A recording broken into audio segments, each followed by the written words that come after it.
વડોદરા શહેરથી 15 કિલોમીટર દૂર ગણપતપુરા ગામમાં 950 વર્ષ જૂનું ઐતિહાસિક બાઓબાબ નામનું વૃક્ષ આવેલું છે કે જેની કિંમત સુપ્રીમ કોર્ટ દ્વારા કરોડોની મૂકવામાં આવી છે।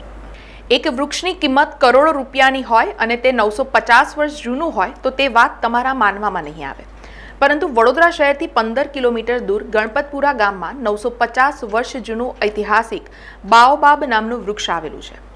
આ વૃક્ષ 2000 વર્ષનું આયુષ્ય ધરાવે છે। આ વૃક્ષ ડેડ રેડ ટ્રી અને મંડી બ્રેડ ટ્રી તરીકે પણ ઓળખાય છે। વન વિભાગ આ વૃક્ષને વર્ષ 2014-15માં હેરિટેજ ટ્રીનો દરજ્જો આપવામાં આવ્યો છે।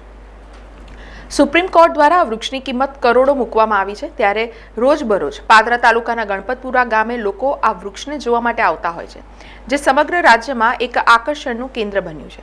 ત્યારે ધારાસભ્ય ચૈતન્યસિંહ ઝાલા દ્વારા રાજ્ય સરકારને રજૂઆત કરવામાં આવી હતી કે ગણપતપુરા ગામે આ વૃક્ષના વિકાસ માટે અને જરૂરી પ્રવાસી સુવિધાઓ માટે વ્યવસ્થા કરવામાં આવે, જેને લઈને રાજ્ય સરકાર દ્વારા પણ આ અતિ પૌરાણિક કલ્પ વૃક્ષ હેરિટેજ ટ્રીના વિકાસ માટે તથા જરૂરી પ્રવાસી સુવિધાઓ ઊભી કરવા માટે અંદાજિત લાખ રૂપિયાની નજીક મંજૂરી આપવામાં આવી છે, જેને લઈને હવે ગણપતપુરા ગામે આ હેરિટેજ ટ્રીની આસપાસ અનેક સુવિધાઓ ઊભી કરવામાં આવશે, જેમાં ગાર્ડન સહિત બેસવાની વ્યવસ્થા સાથે હરવા ફરવા સાથેની વ્યવસ્થા કરવામાં આવશે, જેને લઈ આજ રોજ ગણપતપુરા ગામે ગ્રામજનો દ્વારા ધારાસભ્ય ચૈતન્યસિંહ ઝાલાનો સન્માન સમારોહ યોજવામાં આવ્યો હતો અને આ કાર્યક્રમમાં ધારાસભ્ય, તાલુકા ભાજપ પ્રમુખ સહિત ગ્રામજનો સાથે આગેવાનો સહિત તમામ લોકો ઉપસ્થિત રહ્યા હતા અને ધારાસભ્યોનું સન્માન કરવામાં આવ્યું હતું।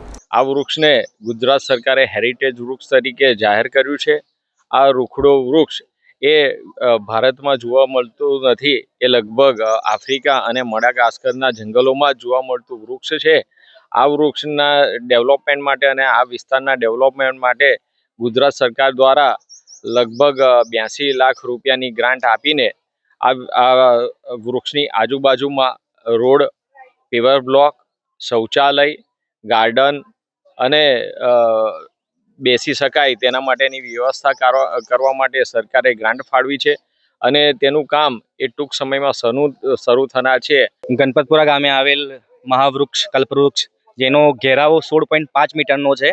ભાગ્યે જ આવું વૃક્ષ જોવા મળે છે અને ગુજરાતમાં બીજા નંબરનું વૃક્ષ તરીકે ઓળખાય છે, જેને dead red tree, baobab, monkey bread tree, કલ્પવૃક્ષ, ગોરખાંબલો કહેવામાં આવે છે અને એના વિકાસ માટે માન્ય ધારાસભ્ય શ્રી ઝાલા બાપુએ 82 લાખની ગ્રાન્ટ અહીંયા ફાળવી છે, જે એના વિકાસ માટે બહુ મોટો સિંહ ફાળો ભજવશે અને ગામનું નામ વિશ્વવિખ્યાત થશે।